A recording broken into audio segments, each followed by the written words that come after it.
Los Nefilim. Gigantes de tamaño y fuerza increíbles, hijos híbridos de ángeles caídos y mujeres mortales, abominaciones despreciadas por Dios y erradicadas en el gran diluvio que consumió la tierra. Comenzaremos mirando dos de los pasajes en los que se mencionan los Nefilim en las Escrituras. Después de eso, exploraremos en algunas obras apócrifas, específicamente, el libro de Enoc y el libro de los Jubileos. Una interpretación de la palabra Nefilim es los caídos, derivada del hebreo napal, que significa caer, sin embargo, se traduce directamente como gigantes, una palabra utilizada en lugar de Nefilim en las versiones griega, latina e inglesa del Antiguo Testamento. La primera mención de los Nefilim en el Antiguo Testamento se encuentra en Génesis 6:4, pero comenzaremos el pasaje en Génesis capítulo 6 versículo 1, pues es en estos donde se nos ofrece un contexto muy necesario.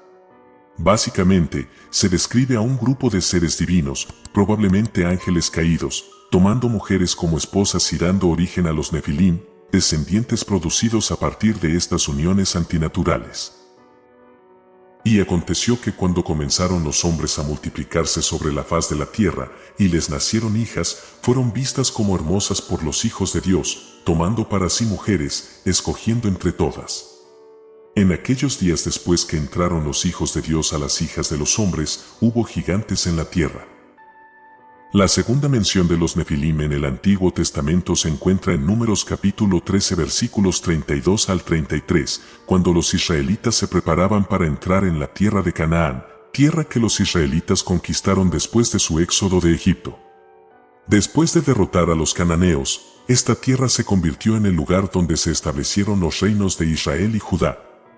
En el camino, los israelitas se encontraron con gigantes, los Nefilim, junto a quienes parecían diminutos, minúsculos, como insectos en comparación con estos hombres. El pasaje nos dice: la tierra por donde pasamos para reconocerla es tierra que consume a sus moradores. Y todo el pueblo que vimos en ella es de hombres de gran estatura. Y éramos nosotros, a nuestro parecer, como langostas, y así les parecíamos a ellos. Aunque la idea de gigantes mitad divinos y mitad mortales engendrados por ángeles caídos en mujeres mortales es interesante, por decirlo menos, no todas las interpretaciones se aventuran en el territorio divino o sobrenatural. En otras traducciones, como la del Antiguo Testamento en la versión estándar en inglés de la Biblia, seres divinos está ausente del texto, reemplazado por hijos de Dios, una designación más equívoca que podría referirse razonablemente a ángeles o hombres. La versión alternativa que acabamos de mencionar sostiene que los Nefilim eran simplemente hombres que se desviaron del camino correcto, cayendo presa del pecado. Una forma más detallada de esta versión afirma que estos hombres pecadores eran descendientes de Set, el tercer hijo de Adán y Eva. Esta explicación, llamada la visión setiana, fue mantenida por San Agustín, quien vivió desde mediados del siglo IV hasta principios del siglo V después de Cristo, así como por numerosos teólogos judíos. Siguiendo esta línea, se ha pensado que las hijas de los hombres mencionadas en el pasaje de Génesis, que se dice que se acostaron con los descendientes de Set, eran mujeres depravadas que provenían de la línea de Caín, el primer asesino del mundo.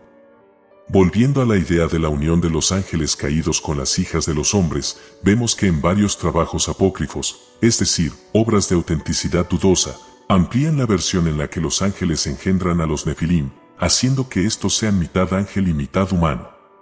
Uno de estos trabajos es el libro de Enoc, quizás la obra más influyente que existe en esta categoría, que se cree fue escrito en algún momento del tercer o cuarto siglo antes de Cristo. Es una de las obras más antiguas de origen judío conocidas que no se incluyen en las Escrituras y aunque no aparece en el Tanaj o el Antiguo Testamento, su importancia es innegable. En el primer libro de Enoc, que lleva como título Los Vigilantes, se menciona a un grupo de ángeles conocidos como los Vigilantes. 200 de ellos, dirigidos por Semjasa, se enamoraron de las mujeres mortales, hermosas y fértiles, que vagaban por la tierra, las tomaron como esposas, profanando así su propia pureza y engendrando colectivamente una camada de gigantes, los Nefilim. Estos ángeles desataron el pecado en el mundo, enseñaron a los hombres cómo fabricar armas y hacer la guerra, les enseñaron a las mujeres encantamientos, hechizos y técnicas para embellecerse, volviéndolas lascivas y lujuriosas. Su descendencia, los Nefilim, creció hasta alcanzar un tamaño prodigioso, con apetitos insaciables, que hacía que devoraran todo lo que la gente podía producir. Pero ni siquiera esa abundante alimentación podía satisfacerlos, así que comenzaron a comerse a las personas, a las aves en el cielo, a los animales que deambulaban por la tierra y a los peces que nadaban en el mar. Incluso se volvieron unos contra otros, ingiriendo la carne y bebiendo la sangre de sus propios parientes. El caos consumió al mundo, los gigantes vagaron y asolaron la tierra, y la humanidad se degeneró, convirtiéndose en criaturas malvadas inclinadas hacia la guerra, la lujuria y el engaño. Finalmente, los gritos de angustia se elevaron, y el penetrante sonido de estos lamentos se extendió de tal manera que todo el mundo quedó envuelto en un clamor de miseria que llegó incluso al reino celestial. Miguel, Uriel, Rafael y Gabriel observaron horrorizados, y llevaron lo que presenciaron ante el trono del Señor, y por orden suya, los 4 fueron enviados a limpiar la tierra, eliminando la corrupción y estableciendo la justicia. En otro pasaje del libro de Enoc se relata cómo Dios instruyó a cada ángel. Uriel, ve donde Noé y dile en mi nombre, escóndete, y revélale que el fin que se acerca, que toda la tierra será destruida con un diluvio que vendrá sobre ella. Y de nuevo el Señor dijo a Rafael: ata a Azazel de manos y pies y arrójalo a la oscuridad, haz una abertura en el desierto, y arrójalo allí. Y coloca sobre él rocas ásperas y dentadas, y cúbrelo de oscuridad, y déjalo allí para siempre, cubre su rostro para que no vea la luz. Y se dirigió a Gabriel el Señor. Avanza contra los bastardos y los reprobados, y contra los hijos de la fornicación, y destruye a los hijos de los vigilantes entre los hombres, envíalos uno contra otro para que se destruyan mutuamente en batalla, porque no tendrán días largos. Y el Señor dijo a Miguel: ve, ata a Senjasa y a sus aliados que se unieron a mujeres para contaminarse a sí mismos con todas sus impurezas. Y cuando sus hijos hayan matado a los demás y hayan visto la destrucción de sus seres queridos, átalos firmemente por 70 generaciones en los valles de la tierra, hasta el día de su juicio, el abismo de fuego. En otro pasaje del libro de Enoc se describe el decreto de Dios que delinea el destino de los vigilantes.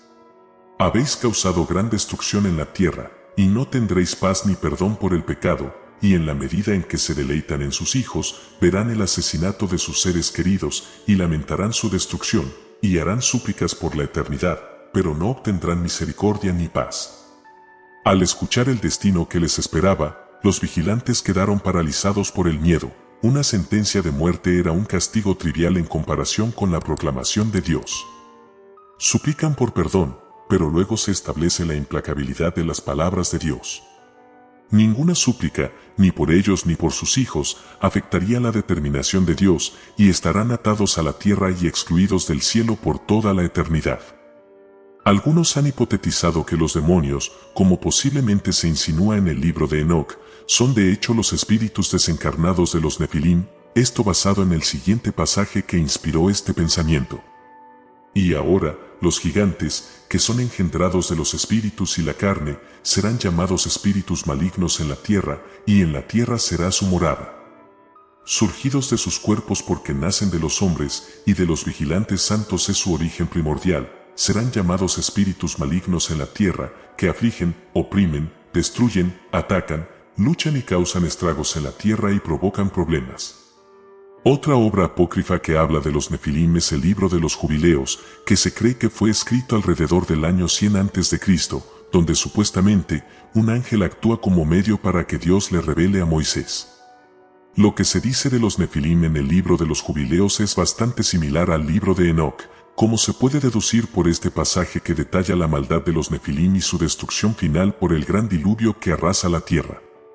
Por estas 3 cosas vino el diluvio sobre la tierra, a saber, debido a la fornicación en la que los vigilantes se rebelaron contra la ley de sus ordenanzas, anhelaron a las hijas de los hombres, y tomaron esposas de todas las que eligieron, y así comenzaron la impureza.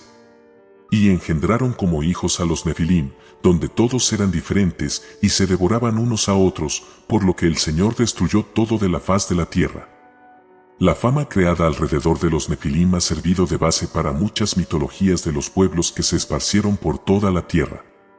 Y aunque el contexto histórico ha quedado notablemente distorsionado, guarda una considerable semejanza con algunas mitologías que son incluso más antiguas, como la de los griegos, por ejemplo, en la que se habla de cómo los dioses y las diosas se emparejaron con los humanos para producir seres sobrehumanos y temibles semidioses que tenían características humanas y divinas.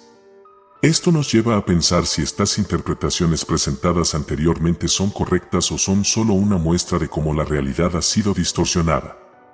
Te pregunto, ¿crees que realmente existieron los Nefilim como producto de la unión entre seres divinos y mujeres mortales? ¿O por el contrario, consideras más la idea de San Agustín, quien argumenta que los Nefilim son hombres que se desviaron del camino correcto? Si disfrutas de historias sobre personajes icónicos que han marcado la humanidad, no olvides suscribirte y activar las notificaciones para no perderte ningún video. Gracias.